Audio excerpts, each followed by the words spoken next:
ভাই রে ভাই, এত টেস্টি আর এতটা পারফেক্ট একটা মেয়োনিজ সেদ্ধ ডিম দিয়ে তৈরি করা যায় আগে কখনো জানিনি বা বুঝতে পারিনি। সব সময় কিন্তু কাঁচা ডিম আর এক গাদা তেল দিয়ে এই মেয়োনিজ তৈরি করেছি। তো ভাইরাল এই রেসিপিটি আমিও একবার ট্রাই করে দেখলাম, একদম পারফেক্ট হয়েছে। আমি বিশ্বাস করতে পারতেছি না, এতটা পারফেক্ট। আর খুবই অল্প কয়েকটা উপকরণ দিয়েই কিন্তু আজকে একদম কোনোরকম কাঁচা ডিম ছাড়াই আমি এই মেয়োনিজটি তৈরি করে দেখাবো। তো চলুন দেখা যাক কিভাবে এই মেয়োনিজটি তৈরি করবেন।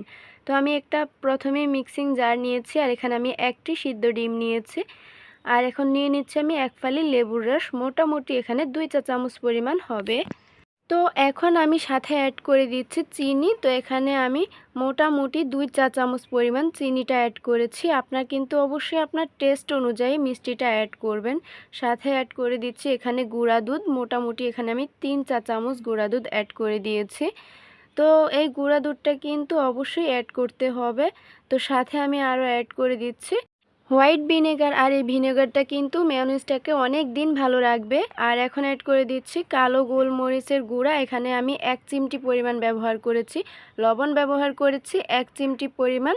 তো আর এখানে সয়াবিন তেল অ্যাড করে দিয়েছি, এখানে আমি মোটামুটি 1.5 টেবিল চামচ।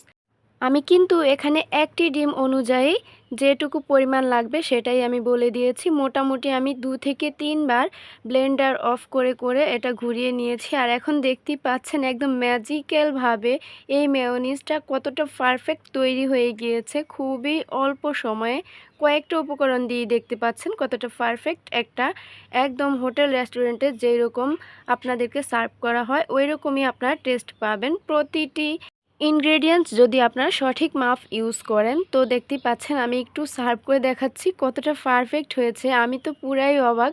সব সময় কিন্তু কাঁচা ডিম দিয়ে আমরা এই মেয়োনিজটি তৈরি করেছি, আর সবার মনেই একটা খুঁতখুঁত থাকে যে এই কাঁচা ডিমের মেয়োনিজ খাচ্ছি। কিন্তু আর সেটা করতে হবে না, এখন থেকে কিন্তু আপনারা এই সিদ্ধ ডিম দিয়েই করে নিতে পারবেন পারফেক্ট মেয়োনিজ। তো আল্লাহ হাফেজ।